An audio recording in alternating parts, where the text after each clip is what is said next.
What's going on, you guys? It is your man Morgan, man. Thank you so much for tuning back into yet another episode of Falcon Friday right here, ladies and gentlemen. I know we've been missing it for the past 2 weeks now. 2 weeks now, yes.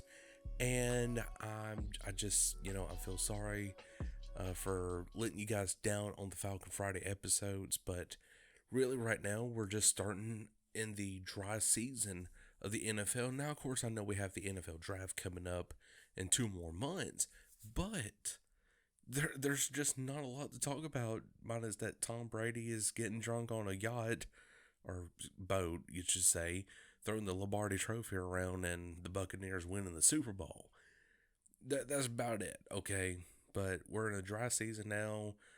Really, the draft prospects, won't be able to really participate in Indianapolis for the combine. So basically, these scouts are just going to have to go off a tape and really pick who is going to be their selection for each team, like Eagles, Falcons, whatever. Now, as you could clearly see at the title, that who would I choose at the number 4 overall pick if the Falcons were to stay? So this is kind of like my mock draft, even though I'm not doing all 32 teams in this mock draft. I'm just simply doing the Atlanta Falcons at pick number 4, and that's just going to be it, because I don't really cover all the other teams. Now, I kind of sort of do know what, from just watching on TV, what they kind of need at certain areas, and that's about it, but not just in-depth analysis, except for us, the Atlanta Falcons, because I covered them. So, anyways, so let's go ahead and get started into that. So, out of all the college prospects, everybody's picking the Atlanta Falcons for a quarterback at the number 4th overall position in the NFL draft. Me personally, I just don't see that we need a quarterback right now. Maybe in 2 more years. Maybe in 2 more years, when Matt Ryan is going to be 37. I would even push it to be 38 whenever Matt Ryan is, to then eventually get a quarterback, so that way he sits behind Ryan for at least 2 more years, and then after that, see what happens.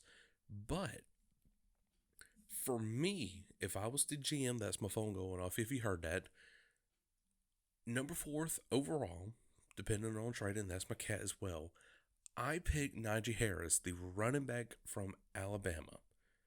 Now, here's why I say that, okay? Because Najee Harris, he doesn't skip leg day. We could clearly see that. But he has a Derrick Henry aggression to him. Running backs that come from Alabama are just absolutely phenomenal. They're dangerous in the NFL, and they can cause some havoc. Now, yes, you're sitting here already saying, what's happening to Todd Gurley then? Nobody really knows just yet. He's going to be a free agent this offseason. And honestly, the Falcons could either part ways with Todd Gurley or keep Todd Gurley. It really wouldn't hurt the Falcons.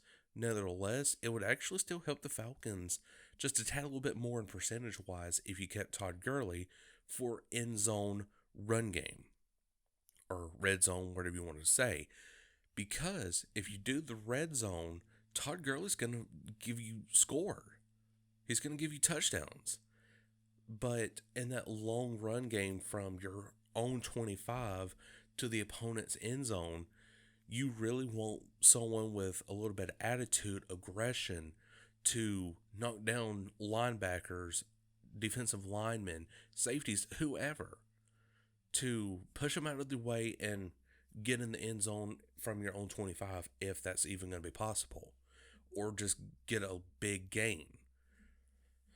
And that's where Todd Gurley has lost his edge. Back in 2015, he could do that. He could definitely do that with the LA Rams.